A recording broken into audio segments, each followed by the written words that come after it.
बिस्मिल्लाहिर्रहमानिर्रहीम। Mathematical methods BSc से हमारा चैप्टर नंबर 3 है मैट्रिसेस।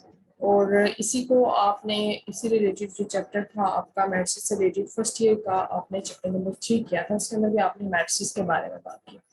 बिल्कुल वही वाली चीज़ को अब हम जो है ना थोड़ा जनरलाइज करके, ठीक है, मैथड्स के अंदर चैप्टर नंबर 3 पढ़ेंगे। सबसे पहला क्वेश्चन ये राइज होता है कि मैट्रिसेस की जरूरत पड़ी ही क्यों, ठीक है, इनके पीछे मोटिवेशन क्या है, क्या वजह थी कि हमें मैट्रिसेस को इंट्रोड्यूस करने की जरूरत पड़ी। एंड फर्दर ऑन हमें इस जो है ना इसकी सारी क्राइटेरिया को जो इंट्रोड्यूस किया गया उसकी उससे हमें क्या बेनिफिट्स हासिल हुए और कहाँ पे जाके इनका ड्रॉबैक आता है और हमें मजीद फर्दर जो है ना इन्वेंशंस की तरफ देखने की जरूरत पड़ती है। अब आपके पास ये प्योर एंड अप्लाइड मैथमेटिक्स दोनों के अंदर बहुत इंपॉर्टेंट है, बिकॉज आपके पास जो रेक्टेंगुलर अरेज ऑफ नंबर्स आ जाते हैं, ठीक है, यानी कि फॉर एग्जांपल जैसे आपके पास ये बड़ी अच्छी एग्जांपल्स दी हुई है यहाँ पे सामने दी हुई है, ठीक है। वो क्या कहता है कि अगर आपके पास एक फर्म जो है वो प्रोड्यूस करती है तीन टाइप्स ऑफ गुड्स को वो प्रोड्यूस करती है, ठीक है, जिसको उसने नाम दिया G1 का, G2 का एंड G3 का, थ्री टाइप्स ऑफ गुड्स उसने प्रोड्यूस किए। अब उसके पास कस्टमर्स कितने हैं? दो कस्टमर्स को उसने सेल किया है, एक C1 हो गया, एक C2 हो गया। द मंथली सेल्स उसकी कितनी हुई है, यानी कि C1 कस्टमर को उसने G1 को कितनी दी, 9 हो गई उसको, ठीक हो गया, हंड्रेड्स में है, ठीक है, इन हंड्रेड्स, ठीक है, हंड्रेड्स के अंदर, तो 900 मतलब हो गया उसके पास। फिर 4 C1 कस्टमर को उसने G2 जो गुड्स थी वो कितनी दी, 400 में हो गई, G3 को उसने कितनी दी, 500 में हो गई, ठीक हो गई, यानी G1 गुड कितने में होगा, 900 उसने दिए, G2 गुड्स उसने 400 दिए, G3 गुड्स उसने कितने दिए, 500 में दिए। इसी तरह C2 को उसने 200, 600 एंड 700, इस फॉर्म में उसने जो है ना कस्टमर C1 एंड C2 को अपने जो भी अशिया उसने प्रोड्यूस की थी, जो फर्म ने गुड्स प्रोड्यूस किए थे, ठीक है, उसको उसने क्या किया, सेल कर दिया। अब हमारा मकसद क्या होता है कि हम एवेलुएट करें, बाज़ औक़ात हमारा मकसद होगा कि हम इनकी एवेलुएशन करें कि प्रॉफिट कितना हुआ। बाज़ औक़ात हम देखते हैं कि उसने टोटल कितनी जो है ना उसने कंस्ट्रक्शन की थी, कितनी जो है ना उसने गुड्स प्रोड्यूस की थी और कितनी उसकी सेल हुई, कितना उसको प्रॉफिट हुआ और कितना उसका लॉस हुआ, या इसका सोल्यूशन फॉर्म क्या बन सकती है। तो इस चीज़ की स्टडी के लिए जो है ना हमें इसको मैट्रिक्स को इंट्रोड्यूस करना पड़ा। जैसे देखिए यहाँ पे बहुत डिटेल फॉर्म दी गई, लेकिन अगर हम इग्नोर कर दें हेडिंग्स को एंड जस्ट हम इतनी सी फॉर्म को, ये जो हमारे पास फॉर्म दी हुई है, ये रेक्टेंगल सी जो बन रही है, इस रेक्टेंगल फॉर्म को अगर हम कंसिडर कर लें, देन ये हमारे पास एक मैट्रिक्स बन जाता है 9, 4, 5, 2, 6 एंड 7। और इस मैट्रिक्स पे अकॉर्डिंग टू द रिक्वायरमेंट जब हम कंप्यूटेशंस अप्लाई करेंगे, जो इसका सोल्यूशन आएगा, then that would give the original, यानी आपकी जो उसने रिक्वायरमेंट होगी उसको प्रोवाइड करेगा। जैसे ये देख, ठीक हो गया।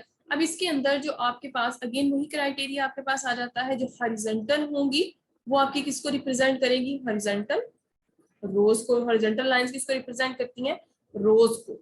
एंड जो वर्टिकल कॉलम्स होते हैं आपके पास, ठीक है, जो वर्टिकल लाइंस हैं वो किसको रिप्रेजेंट करती हैं, कॉलम को। और मैट्रिक्स का ऑर्डर क्या होता है, ठीक है, रोज मल्टीप्लाइड बाय कॉलम्स होता है आपके पास। तो रोज कितनी है, 2 एंड कॉलम्स कितने हैं, 3, तो 2/3 का ये एक मैट्रिक्स आपको प्रोवाइड किया गया है।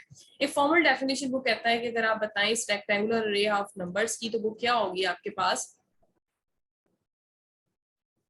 जी, let F denote the field of real और कॉम्प्लेक्स। अब देखिए एफ जो है फील्ड ऑफ रियल और कॉम्प्लेक्स नंबर्स, कोई भी फील्ड हो सकती है। A rectangular array of mn elements, ठीक है, mn एलिमेंट्स है आपके पास। m stands for rows and n stand for, ठीक है, कॉलम्स। एलिमेंट्स उसके क्या है, a i j belonging to field, यानी फील्ड के एलिमेंट्स होंगे। आई भी लाई करता है बिटवीन 1 to m एंड जे लाई करता है बिटवीन 1 to n, यानी कि m रोज है एंड n कॉलम्स है। आई इंडेक्स किसको शो करता है, m रोज को। जे इंडेक्स किसको रिप्रेजेंट करता है, n रोज को। ए आई जे कौन सा होगा, mth रो में nth कॉलम होगा, ठीक है, जैसे ये इसने स्ट्राइक किया ith रो में jth कॉलम, ये आप देख सकते हैं। ए आई जे ये किसको रिप्रेजेंट करता है, it is in ith row, intersecting element है ith row and jth column का। ये आपकी चीज को डिस्क्राइब करता है। Arranged in m rows and n columns and closed by square bracket, ठीक है। ये आपकी जो बड़ी ब्रैकेट्स होती है, कौन सी ब्रैकेट्स होती है आपकी, स्क्वायर ब्रैकेट्स होती हैं, इनके अंदर इनक्लोज कर दिया जाए, देन सच अ रिप्रेजेंटेशन होती है in the form of square brackets of the elements of a field represents a matrix, ठीक है। वो किसको रिप्रेजेंट करेगा, मैट्रिक्स को, और मैट्रिक्स का ऑर्डर क्या होगा, एक m by n matrix over the field है। अब फील्ड कुछ भी हो सकती है, ठीक है, with entries from the field. अब फील्ड आपकी यहाँ पे जो अंडरलाइन फील्ड है वो कौन सी है, रियल और कॉम्प्लेक्स नंबर, दोनों तरह की आपकी फील्ड आ जाती है।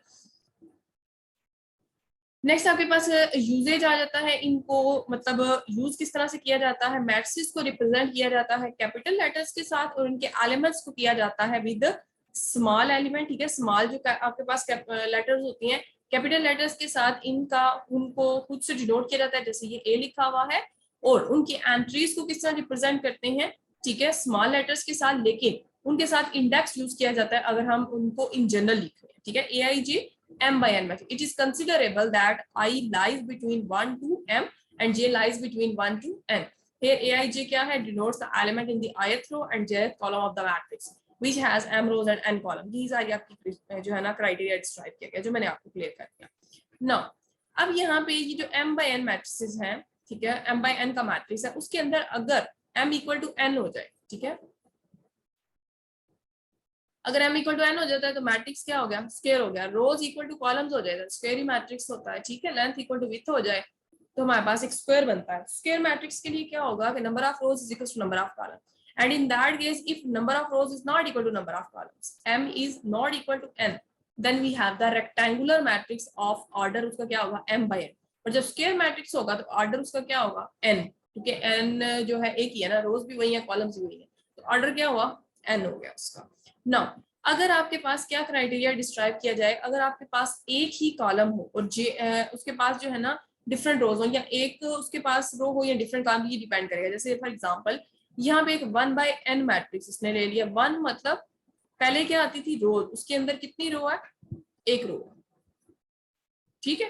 तो ये आपके पास कौन सा मैट्रिक्स है, एक रो है और कितने कॉलम्स है, n कॉलम है, so it is a row vector भी से कहा जाता है, रो मैट्रिक्स भी कहा जाता है। और अगर एक कॉलम और उसके अंदर m रोज हो, देन वो आपके पास क्या होता है, एक कॉलम वेक्टर होता है या कॉलम मैट्रिक्स होता है, ठीक है। नाम से जाहिर है रो मैट्रिक्स है या रो वेक्टर है, तो एक रो होगी और कॉलम्स होंगे अकॉर्डिंग टू द जो उसका ऑर्डर होगा। 1 by n है तो n उसमें कॉलम्स होंगे, 1 by 2 है तो 2 कॉलम्स होंगे, एंड डिपेंड करता है। नेक्स्ट आपके पास आ जाता है वेरी इंपॉर्टेंट, इसकी जो है ना एप्लीकेशन बहुत इंपॉर्टेंट है, ट्राइंगुलर मैट्रिक्स की, ठीक है। ट्राइंगुलर मैट्रिक्स आपके पास क्या है, ये अपर या लोअर ट्राइंगुलर मैट्रिक्स का क्या मुराद होता है, जिसको triangular matrix is a square matrix. सबसे पहले ये स्क्वायर मैट्रिक्स होता है, पहली बात आपको ये बताना चाहिए, ये स्क्वायर मैट्रिक्स का ही ट्राइंगुलर बनाया जाता है। ऐसा क्यों है, बिकॉज इसकी जो डेफिनेशन होती है ये मेन डायगोनल पे डिपेंड करती है, और आपने पढ़ा था कि जो डायगोनल एलिमेंट्स होता है वो बिजाते खुद पहले एक स्क्वायर मैट्रिक्स, ठीक है। डायगोनल मैट्रिक्स सबसे पहले स्क्वायर मैट्रिक्स होते हैं, देन उनकी डायगोनल की बातें होती हैं। तो डायगोनल है, डायगोनल आपकी कौन सी एंट्रीज होती हैं, ये वाली entries,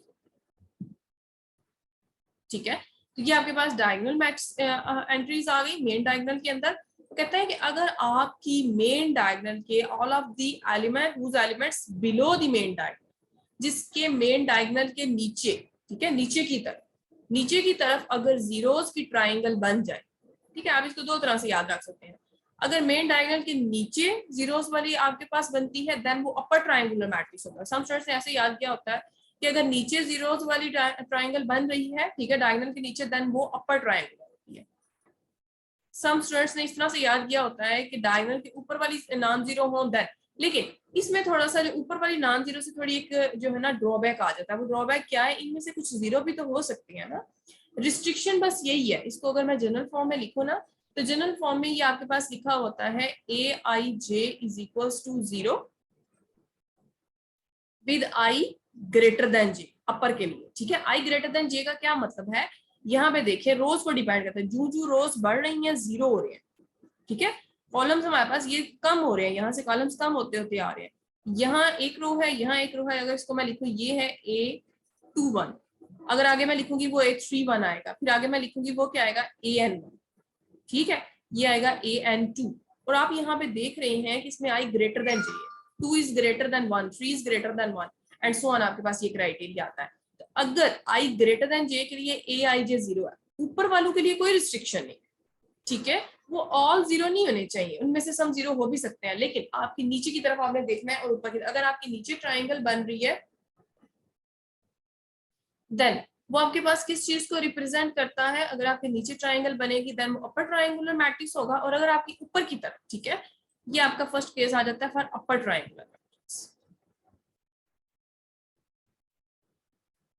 aij equal to 0, i less than j, then वो आपकी कौन सी ट्राइंगुलर होगी, लोअर ट्राइंगुलर मैट्रिक्स होगी, यानी आपका क्या क्राइटेरिया होगा, आपकी मेन डायगोनल के ऊपर जो है ना वो जीरो हो, नीचे नहीं होंगे, ठीक है, यानी यहाँ जीरो, यहाँ जीरो, यहाँ जीरो, ये सारी जो है ना इधर ट्राइंगुलर जीरोस की ट्राइंगल, आपने देखना होता है जीरोस की ट्राइंगल किधर बन रही है, बाकी आप छोड़ दें, यहाँ पे आपके पास आ जाएगा a21, यहाँ आ जाएगा an1, यहाँ आ जाएगा an2 एंड सो ऑन, ये नॉन जीरो, जिसके ऊपर ट्राइंगुलर बन रही होती है जीरोस की, वो लोअर ट्राइंगल, और यहाँ से आपने याद रखना है लोअर और अपर का नाम कहाँ दिया गया, जहां नॉन जीरो एलिमेंट्स की बातें की जाती है, ठीक है, जीरो की नहीं, जीरो की ट्रायंगल ऊपर की तरफ आ रही है, कंसीडरेबल वो होता है, ठीक है, अपर कब होगा, जब आई ग्रेटर देन जे के लिए ए आई जे जीरो होंगे सारे के सारे, for all i greater than j, ठीक है, जब for all i less than j के लिए ए आई जे जीरो होंगे देन वो आपके पास लोअर ट्रायंगुलर मैट्रिक्स होता है, और आपके पास ये वाली जो एंट्रीज होती हैं with the same i and j, उन एलिमेंट्स को क्या कहते हैं हम, मेन डायगोनल, ठीक है, मेन डायगोनल के एलिमेंट्स क्या होते हैं, a i j such that i is equals to j, तो जिनको हम क्या रिप्रेजेंट कर सकते हैं, ए आई बी रिप्रेजेंट कर सकते हैं,